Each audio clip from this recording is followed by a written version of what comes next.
இயேசு ஜீவிக்கிறார். சுவிசேஷ ஊழியம் வழங்கும் ஜீவ வார்த்தைகள். கிறிஸ்துவுக்குள் பிரியமானவர்களே, ஆண்டவராகிய இயேசு கிறிஸ்து நாமத்தில் உங்களை யாவரையும் அன்போடு வாழ்த்து வரவேற்கிறோம். இயேசு ஜீவிக்கிறார் ஊழியத்தின் சார்பாக ஜீவ வார்த்தைகள் நிகழ்ச்சிக்கு வந்திருக்கவங்களை கர்த்தர் ஆசீர்வதிப்பாராக.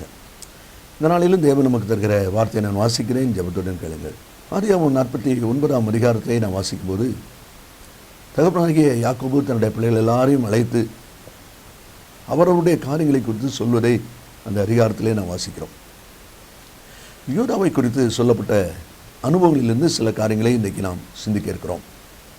ஆதியாகமம் 49ஆம் அதிகாரத்தில் 8வது வசனத்திலிருந்து 12ஆம் வசனம் வரைக்கும் உள்ள வசனங்களை நீங்கள் வாசிப்பீர்களானால் யூதாவை குறித்து அவன் அநேக காரியங்களை சொல்வதை நம்மளே பார்க்க முடியும்.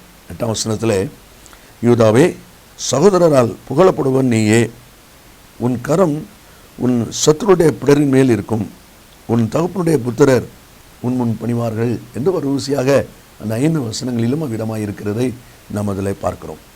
யூதா என்றால் துதி என்பது நமக்கு நன்றாக தெரியும். துதிக்கிறவன். அப்படியானால் எப்பொழுதும் எல்லாவற்றிலும் நாம் துதிக்க வேண்டும், தேவனை ஸ்தோத்தரிக்க வேண்டும், தேவனை மகிமை செலுத்த வேண்டும் என்று சொல்லி நமக்கு கற்றுக் கொடுக்கப்படுகிறது. நம்முடைய அனுபவம் அதுவாக இருக்கிறது. இன்றைக்கி ஆவியானவர் இந்த யூதா மூலமாக நம்ம கொடுக்கிற ஆலோசனை என்ன என்று சொன்னால், யூதா துதி என்றாலும் துதிக்கிறவன் என்கிற அனுபவம் இருந்தாலும் இன்றைக்கி துதிக்கிற அவன் வாழ்க்கையில் என்ன விதமான குறைவுகளோடு கூட அவன் இருந்திருக்கிறான் என்பதை ஆண்டவர் சில காரியங்களை நமக்கு சுட்டி காண்பிக்க விரும்புகிறார். காரணம், இன்றைக்கி வர்ஷிப் என்கிற நிலைமையிலே, ஆராதனை என்கிற நிலைமையிலே அநேகர் கர்த்தரை ஆராதிக்க, துதிக்க, கர்த்தரை மகிமைப்படுத்த எப்படிப்பட்ட காரியங்களை செய்கிறது மிகவும் சந்தோஷமான ஒரு காரியம். அப்படிப்பட்ட ஒரு கிருபை தேவன் நமக்கு உங்களுக்கு கொடுத்திருப்பது மிகுந்த ஆசீர்வாதமான ஒரு காரியம். ஆனால் அதே சமயத்தில் இந்த யூதாவுடைய தனிப்பட்ட வாழ்க்கை எவ்விதமாக இருக்கிறது? யூதா என்றால் துதி என்கிற அர்த்தம் இருந்தாலும், அவன் துதிக்கிறவனாக இருந்தாலும் அவனுடைய வாழ்க்கை அனுபவத்தில் இருக்கிற காரியங்கள் என்ன என்பதை நாம் சிந்திக்க வேண்டும். காரணம், இன்றைக்கும் இந்த கிருபை நாட்களிலே வருகிற, வாழ்ந்து கொண்டிருக்கிற, ஊழியங்களை செய்து கொண்டிருக்கிற, அல்லது ஆண்டவரை துதிக்கிற, கர்த்தரை மகிமைப்படுத்துகிற யூதாவின் அனுபவத்தில் இருக்கிற தேவனுடைய பிள்ளைகள் தங்கள் வாழ்க்கையில் எவ்விதமாய் செயல்பட வேண்டும் என்று கர்த்தர் எதிர்பார்க்கிறார். ஏனென்றால் அவனுடைய வாழ்க்கையில் இருக்கிற சில குறைபாடுகள் இருக்கிறதை நம்மளை பார்க்க முடிகிறது. அப்படிப்பட்ட குறைவுகள் நம்முடைய வாழ்க்கையில் இராதபடிக்கு தேவனுடையவர்களாக நாம் செயல்பட வேண்டும் என்று ஆண்டவர் எதிர்பார்க்கிறார். 38ஆம் அதிகாரத்தை நாம் எடுத்து வைத்துக் கொள்வோமானால் அதிலிருந்து ஒரு சில காரியங்களை நம்மளே வாசிக்க முடியும். ஏனென்றால் யூதா யோசேப் நடத்தில் எகிப்துக்கு வரும்பொழுது பென்யமீன் காரியத்தை குறித்து பேசும்பொழுது அவனுக்காக இளையவனுக்கு பதிலாக இங்கே என் ஆண்டவனுக்கு நான் அடிமையாக இருப்பேன் என்று தன்னை அர்ப்பணிக்கிறான். 44ஆம் அதிகாரம் 31ஆம் வசனத்தில் இப்படிப்பட்ட நல்ல சுபாவங்கள் எல்லாம் இந்த துதி என்கிற யூதாத்தில் இருக்கிறது. ஆனால் அதே சமயத்தில் அவனுடைய வாழ்க்கையில் இருக்கிற குறைவுகளை வேதம் நமக்கு காண்பிக்கிறது. அந்த 38ஆம் அதிகாரத்தில் 15வது வசனத்தை நான் வாசிப்போமானால், யூதா அவளை கண்டு அவள் தன் முகத்தை மூடியிருந்தபடியால் அவள் வேசி என்று நினைத்து அந்த வழியாய் அவளிடத்தில் போய் தன் மருமகள் என்பதை அறியாமல் நான் உன்னிடத்தில் சேரும்படி வருவாயா என்றான். அதற்கு அவள், நீர் என்னிடத்தில் சேரும்படி எனக்கு என்ன தருவீர்? நீங்கள், யூதா துதிக்கிறவன், ஆராதனை செய்கிறவன், ஆனால் அவனுடைய வாழ்க்கையில் மாம்சத்தில் வெற்றி இல்லாதவனாக இருக்கிறான், கண்களில் வெற்றி இல்லாதவனாக இருக்கிறான், சிந்தையில் வெற்றி இல்லாதவனாக இருக்கிறான். இந்த வார்த்தைகளுக்கு இருக்கிற அன்பு நேச பிள்ளைகளே, நன்றாக யோசித்து பாருங்கள். கர்த்தர் ஏன் இன்றைக்கி இந்த யூதாவை குறித்து நமக்கு முன்பாய் கொண்டு வருகிறார் என்றால், இன்றைக்கி ஆராதனை நடத்துகிறவர்கள், ஆராதனையில் இருக்கிற தேவனுடைய பிள்ளைகள், முன்னணியில் நின்று காரியத்தை செய்து கொண்டிருக்கிற பிள்ளைகள், உங்களுடைய கண்ணிலே, உங்களுடைய வாயின் வார்த்தையிலே, உங்களுடைய சிந்தையிலே நீங்கள் வெற்றி உள்ளவர்கள் தானா என்பதை யோசித்து பாருங்கள். மாம்சத்திலே வெற்றி இல்லாத ஒரு நிலையிலே அவனுடைய காரியம் இருப்பதை நாம் அங்கே பார்க்கிறோம். இன்றைக்கும் ஆவியானவர் அவனுடைய வாழ்க்கையில் அந்த குறைவின் மூலமாக நம்மை ஆண்டவர் எச்சரிக்கிறார். துதிக்கிற, கர்த்தரை மகிமைப்படுத்துகிற பிள்ளைகள் ஜனத்தின் முன்னாலே கர்த்தவங்களை நிறுத்துகிறார், சபைக்கு முன்பாக கர்த்தவங்களை நிறுத்துகிறார். அப்படிப்பட்ட சமயங்களிலே உங்களுடைய கண், உங்களுடைய சிந்தை, உங்களுடைய எண்ணங்கள் தேவனுக்கு முன்பாக சுத்தமாக இருக்கிறதா? அதில் நீங்கள் வெற்றி உள்ளவர்கள் தானா? யூதாவை குறித்து நம்ம வாசிக்கிறோம். அவன் துதிக்கிற அனுபவத்தோடு கூட அந்த அனுபவத்தின் பேரை உடையவனாக இருந்தாலும் அதிலே பலவீனனாக அவன் இருப்பதை பார்க்கிறோம். அதிலே தோல்வி உள்ளவனாக அவன் இருக்கிறதை நாம் அதில் பார்க்கிறோம்.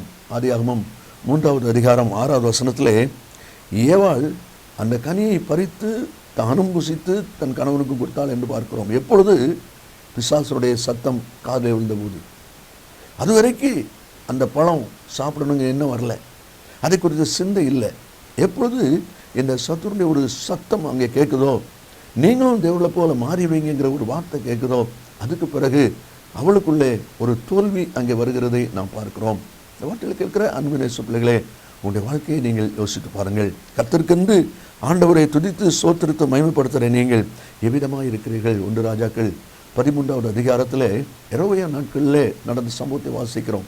ஒரு தீர்க்கதரிசி மூலமாக ஆண்டவர் யெரொபெயா ராஜாவை எச்சரிக்கிறார். ஆனால் அவன், நான் ராஜாவாக இருக்கும்போது என்னை எப்படி ஒரு மனுஷன் எச்சரிப்பான் என்று சொல்லி விடாத பிடிங்கள் என்று கையை நீட்டுகிறான். அவனோட நீட்டின கை அப்படியே நின்று போச்சு. ராஜா பயந்து போய் திரும்ப அவனை கூப்பிட்டு எனக்காக விண்ணப்பி என்று சொல்லி அவனுக்கு கை சுகமாறதை பார்க்கிறோம். அந்த மனுஷனுடைய வாழ்க்கையில் ஆண்டவர் சொல்லி அனுப்பினார், நீ அந்த பட்டணத்துக்கு போய் எச்சரிக்கும் போது அங்கே சாப்பிடாத, அங்கே தண்ணி குடிக்காத, போன வழியாக திரும்பாத. இது தேவன் கொடுத்துருக்கிற வார்த்தை. அப்போல்லாம் அந்த வார்த்தையில் அவங்க கவனமாக இருக்கணும். அந்த 18வது அதிகாரத்தில் 18ஆம் வசனத்தை நீங்கள் வாசிப்பீங்கன்னா, ஒரு கிழவன் தீர்க்கதரிசி அவன் இவனிடத்தில் வந்து போய் சொல்லுகிறான். தூதன் வந்து இடத்துல சொன்னான், இப்படி ஒருவன் வருவான், அவனை நீ வீட்டுக்கு கூப்பிட்டு போய் அவனுக்கு சாப்பாடு கொடுன்னு சொல்லி தூதன் சொன்னான் என்று பொய் சொன்னான்னு எழுதியிருக்கு. ஆனால் இந்த மனுஷன் உடனே அங்கே போய் சாப்பிடுகிறான். முடிவு வர்ற வழியில் இறந்து போகிறான். ஏன் இப்படிப்பட்ட ஒரு பரிதாபமான ஒரு முடிவு அவனுக்கு வருகிறது? அவன் ஆகார விஷயங்களில் வெற்றி இல்லாதவனாக இருக்கிறான். இந்த வார்த்தை கேட்கிற அன்பு நேச பிள்ளைகளே, யூதாவின் முதலாவது அனுபவத்தை நாம் பார்க்கிறோம். மாம்சத்தில் வெற்றி இல்லாத, கண் பார்வையில், சிந்தையில் வெற்றி இல்லாத ஒரு அனுபவம் அவனுக்குள்ளே இருக்கிறது.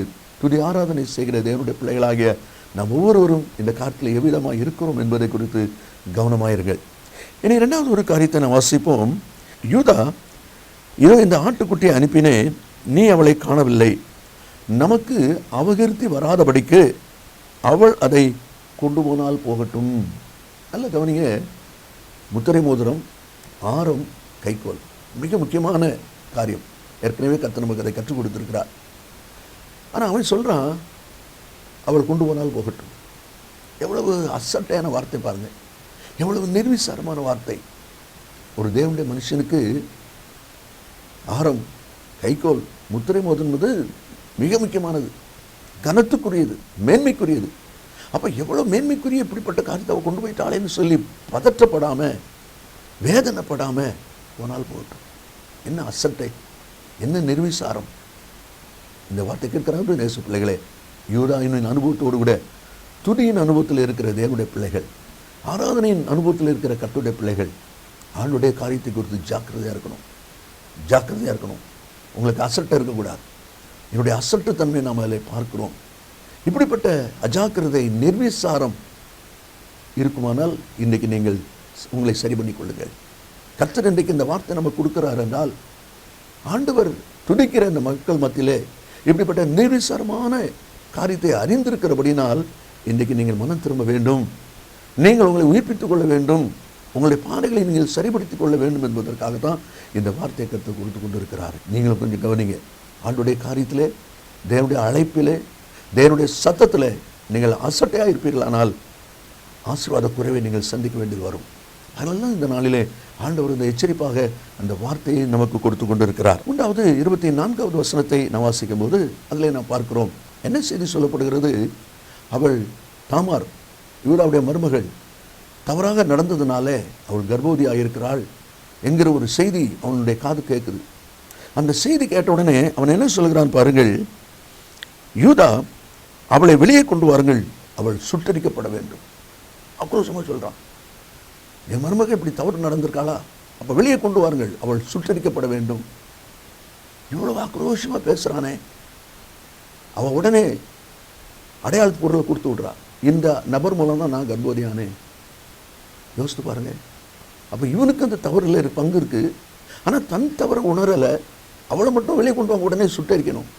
இந்த வார்த்தை கேட்கிறாருமே அவளே, உங்களை நீங்கள் ஆராய்ந்து பாருங்கள். மற்றவர்களை குற்றப்படுத்த துணிகிறீர்கள். மற்றவரிடத்தில் இருக்க குறைவை நீங்கள் சுட்டி காட்ட தண்டனைக்கு ஆயத்தப்படுத்துகிறீர்கள். ஆனால் உங்களுடைய வாழ்க்கையில் குறைவு இருக்கிறதே, அதை உணர்றீங்களா? சங்கீதம் 19:12 வாசிக்கிறோம், தன் பிள்ளைகளை உணர்கிறவன் யார்?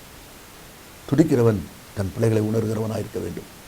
இன்றைக்கு ஆராதனை நடத்துகிறேன் என்று சொல்லுகிற அனுபவத்தில் இருக்கிற தேவனுடைய பிள்ளைகளிடத்தில் ஆண்டவர் துணிகரமான பாவங்கள் இல்லாது இருக்க வேண்டும் என்று சொல்லி கர்த்தர் எதிர்பார்க்கிறார். இந்த வார்த்தை கேட்கிற அன்பு யோசிப்பு பிள்ளைகளை, ஆதியாகமம் 3வது அதிகாரம் 12வது வசனத்தை நீங்கள் வாசிப்பீங்கன்னா, நான் புசிக்கக்கூடாதுன்னு சொன்ன கனி நீ புசித்தாயோ?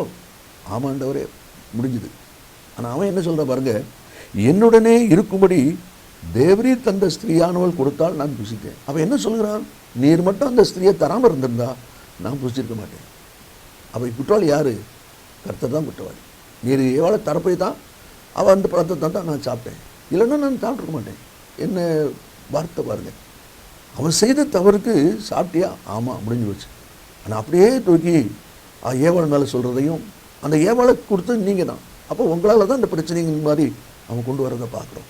வார்த்தைகள் இருக்கிற அன்பு நேச பிள்ளைகளை உங்களுடைய வாழ்க்கையை யோசித்து பாருங்கள். இன்னொருவர் மேலே குற்றம் சாட்டுகிற ஒரு அனுபவம் துடிக்கிற பிள்ளைகளிடத்தில் இருக்கக்கூடாது. அதை தான் ஆண்டவர் இந்த வசனத்திலே சொல்வதை பார்க்கிறோம்.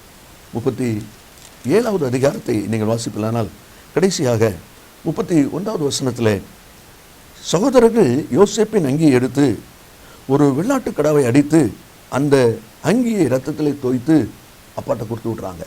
சகோதரர் எல்லாரும் சேர்ந்து யோசேப்புடைய அங்கியில் ஆட்டு ரத்தத்தை தெளித்து யோசேப்பை கொடுத்து விட்றாங்க. இது உங்களுடைய குமாரனுடைய பாரும்.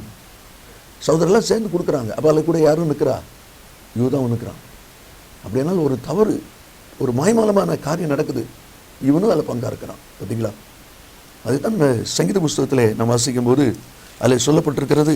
50ஆம் சங்கீதத்தில் 18வது வசனத்தில், நீ திருடனை காணும்போது அவனோடு ஒருமித்து போகிறாய்.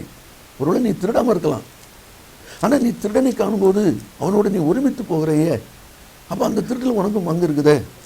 இந்த சகோதர மாயமெல்லாம் பண்ணுறாங்க, அப்பாட்ட ஏமாத்துறாங்க, எல்லாம் சேர்ந்து தான் விற்றுருக்கு. ஆனால் இப்படி சொல்கிறத பார்க்குறோம். பின்னால் 35 நீங்கள் வாசித்தீங்கன்னா, அவனுடைய குமாரத்திகள் எல்லாரும் யாக்கோவுக்கு ஆறுதல் சொல்ல வந்து நின்றார்கள்.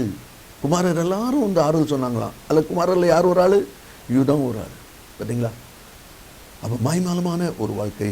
இந்த வார்த்தை கேட்கிற அன்பு நேச பிள்ளைகளை, உங்களுடைய வாழ்க்கை நீங்கள் யோசித்து பாருங்கள்.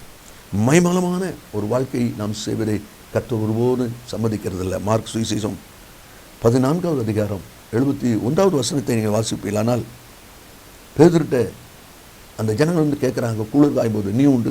அவன் சொல்கிறான், நீங்கள் சொல்லுகிற மனுஷனை அறியேன் என்று சொல்லி சபிக்கவும் சத்தியம் பண்ணவும் தொடங்கினான். பார்த்தீங்களா? வார்த்தை கேட்கிற அன்பு தேச பிள்ளைகளே, யூதா துதிக்கிறவன், மகிமைப்படுத்துகிறவன், நல்ல காரியம்.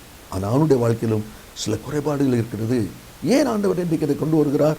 ஆராதனை செய்கிற பிள்ளைகள், உங்களை ஆண்டவர் அநேகருக்கு முன்பாக நிறுத்தி வைத்திருக்கிறார்.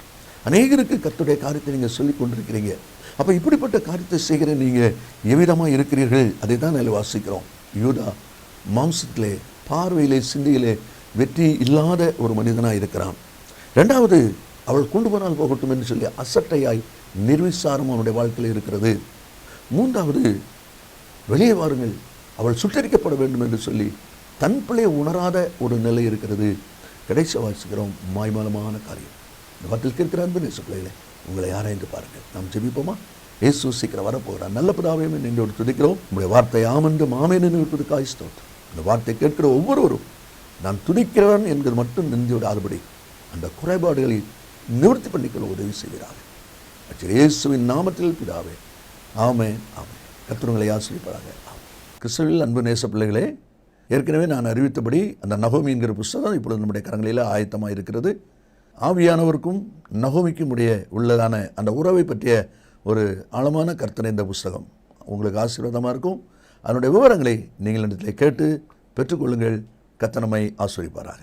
ஆமென். மேலும் விவரங்களுக்கும் உங்கள் ஜெப தேவைகளுக்கும் நீங்கள் எங்களோடு தொடர்பு கொள்ள வேண்டிய முகவரி, ஜீசஸ் லிவ்ஸ் காஸ்பல் மினிஸ்ட்ரீஸ், சகோதரர் John M Jeyaraj, 123A Dohnavur road, Mavadi, Nellai மாவட்டம், தென்னிந்தியா 627107.